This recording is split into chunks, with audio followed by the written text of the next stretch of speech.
Kumpiyansa si House Speaker Faustino Boji D. III na mas mapatatatag pa ang food security sa bansa matapos maglabas ng dalawang bagong kautusan ni Pangulong Ferdinand R. Marcos Jr. Kabilang na riyan ang Executive Order No. 100 na nag-uutos ng pagtatakda ng floor price ng palay at naglalatag ng mga mekanismo para rito. At Executive Order No. 101 na nag-uutos naman ng agaran at tuluyang pagpapatupad ng Republic Act No. 11321 o Sagip-Saka Act. Sa ilalim nito, formal nang binuo ang Farmers and Fisherfolk Enterprise Development Program at inatasan din ang lahat ng national and local government agencies na direktang bumili ng agricultural and fishery products mula sa ating accredited local producers. Ayon kay Speaker D, sa mga kautusang ito, muling pinatunayan ng presidente na tunay siyang nagmamalasakit sa ating mga magsaka at mangingisda. Lubos-an itong makatutulong para mapangalagaan ang kabuhayan ng ating mga kababayan sa sektor ng agrikultura at mapalalakas pa nito ang supply ng pagkain sa bansa.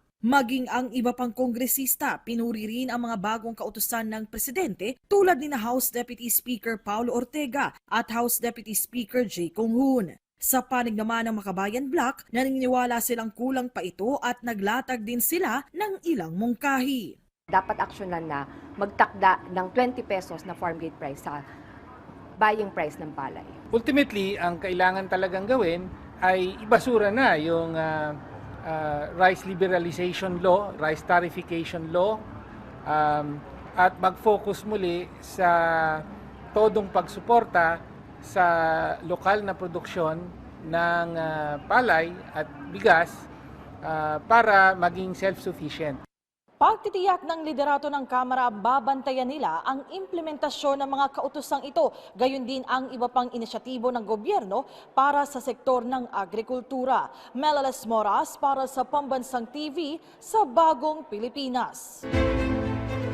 Sa ibang balita, aabot sa mahigit 12 milyong pisong halaga ng smuggled agricultural products mula sa China ang nasabat. Bukod sa malaking epekto nito sa agrikultura, ito rin ay umanong may dala ring sakit. Si Luisa Erispe sa detalye. Kahon-kahon ng frozen na manok. Ito ang tumambad sa Bureau of Customs nang buksan ng dalawang container van sa Manila International Container Port na dumating mula sa bansang China.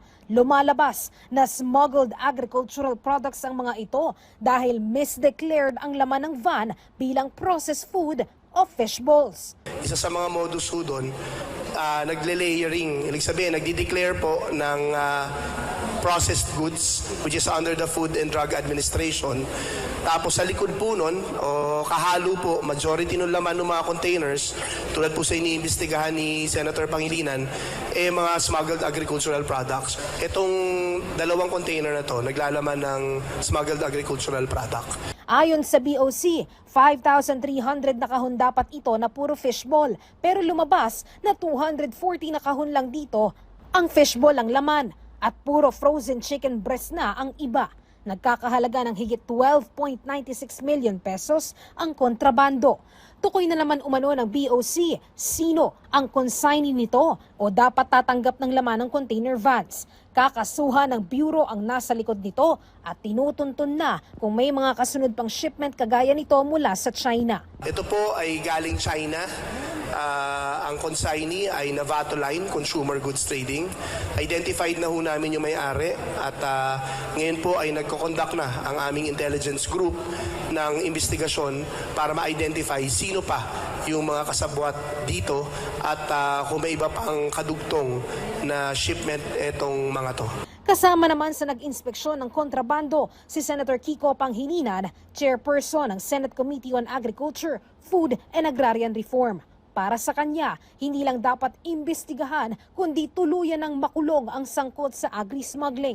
Dapat anya, sampahan ng kasong agri-economic sabotage ang mga gumagawa ng ganitong modus. 10 taon na yung non-bailable offense ng agri-smuggling sa halagang 10 million pesos, pero bilyon na rin ang nakukumpiskang produktong agrikultura dahil nga smuggled pero wala pang financier smuggler na nasasampahan at nakakulong sa non-bailable offense.